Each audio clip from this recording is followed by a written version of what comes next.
A few months ago, Gallup released a shocking survey about religion. The share of young men in America across all faiths who said religion was very important to them had jumped from 28% to 42% in just 2 years. And in the weeks since, I've kept seeing headlines asking whether this means America is now in the midst of some sort of religious revival that's being led by young people.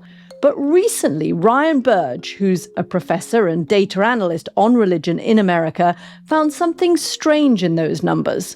A huge part of that rise in people saying religion is very important came from people who don't actually go to religious services each week. Ryan calls this phenomenon belief without behaviour, and he thinks this narrative of a revival is a lot more complicated than the headlines might make it out to be. Between 1991 and 2020 or so, share of Americans who are non-religious went from 5% to 30%, which to me is the largest sociological change in American history in my lifetime. Just think about this, Katty.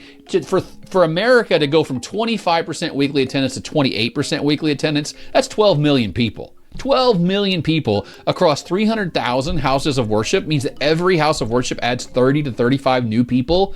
We're not seeing that. The average church is 70 folks, and there have probably been 70 folks for 5 or 10 or 15 years now. Gen Z is 45% non-religious. Among boomers, they're 18% non-religious. And yet the narrative that we keep hearing in all these outlets and all these other sources is that there's some kind of revival, when it actually, numerically speaking, is not a revival happening right now.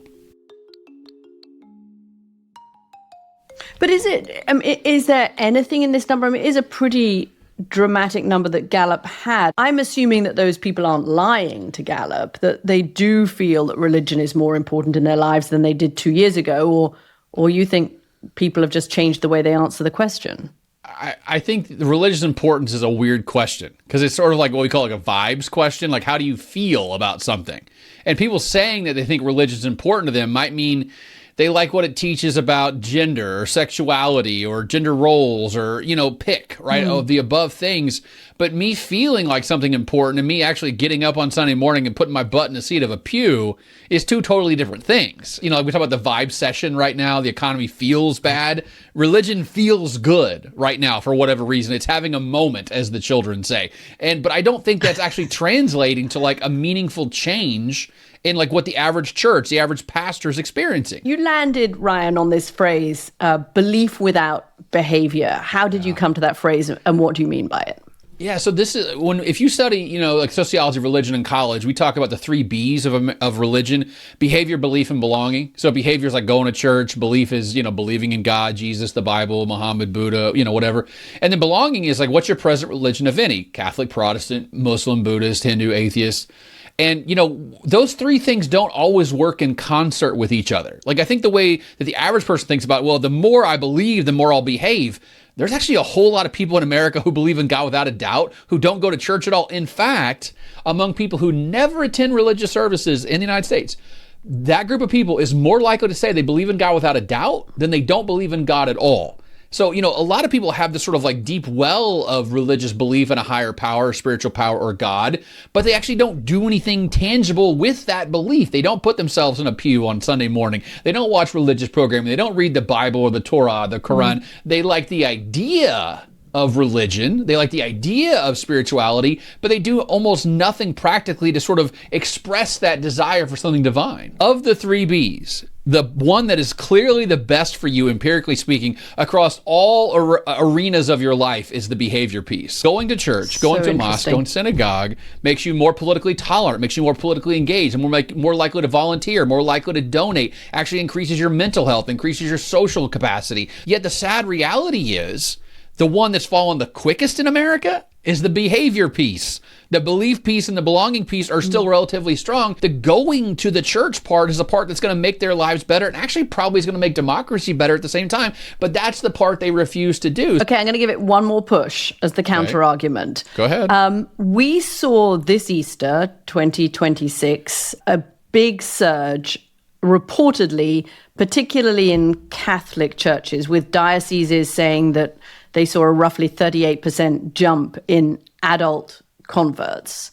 So that active conversion to Catholicism, that surge in conversion to Catholicism that we seem to have seen in the first quarter of 2026. Doesn't that indicate the revival that the headlines are talking about? And I promise you, that's my last shot at persuading the data scientist that there is other data there. Well, listen, it's certainly not bad news if you're Catholic, right? I mean, converts are always a good thing, but what you've got to realize is the share of Catholic converts fell off a cliff during COVID. So, if we say like it's up 38%, if COVID's our baseline, like to me, that's not a fair baseline. But in 2000, there were about 200,000 adult converts to American Catholicism, and there are probably going to be 180,000 this year. So they're even down 20,000 from just 25 years ago. And I'll give you an even more difficult number to overcome.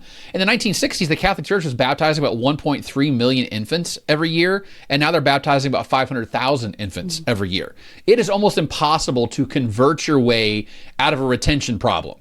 The way that religion grows, and this is Catholicism, Protestantism, Judaism, whatever it is by having kids and keeping them in the faith. But when you're only putting 500,000, new babies into the pipeline of Catholicism as opposed to 1.3 million, and remember, the population of America was half what it was in 1960 as is today. I mean, we're talking about so many fewer people coming into that pipeline. You can't convert your way out of that problem. And this is not bad news they're having new converts, but again, it's sort of a drop in the bucket when you look at all the macro level structural problems facing American Catholicism.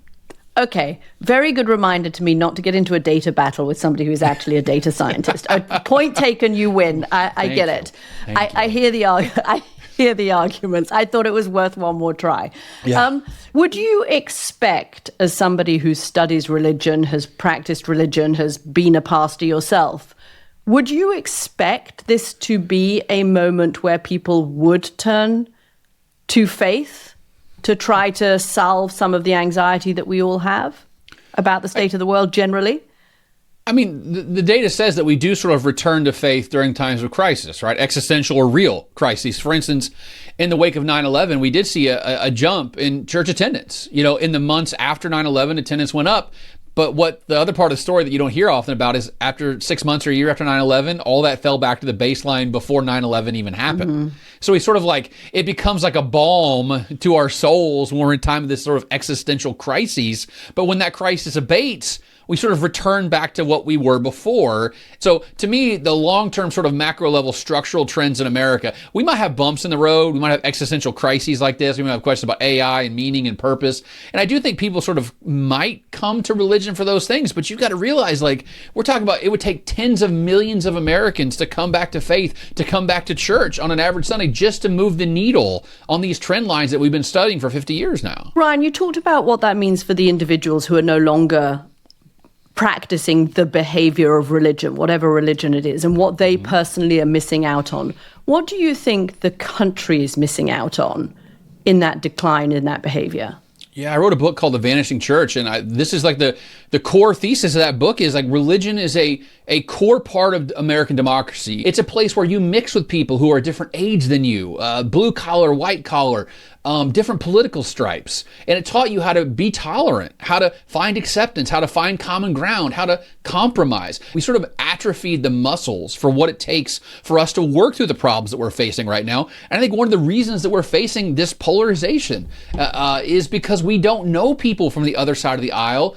And churches used to be a great place to know those people in 3 dimensions. Now we only know them in 2 dimensions, on computer screens and phone screens. And man, it's really easy to hate someone when you don't see the humanity and who they are. It's a lot harder to dislike them when you take communion with them every Sunday. And that's what we're missing. And I really do think it's making democracy harder in this country.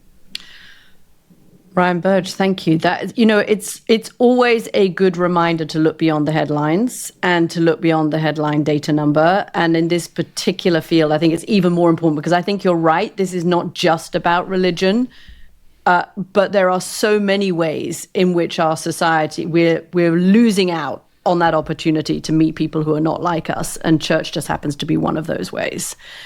Ryan Burge, thank you very much. It's been an absolute pleasure, Katty.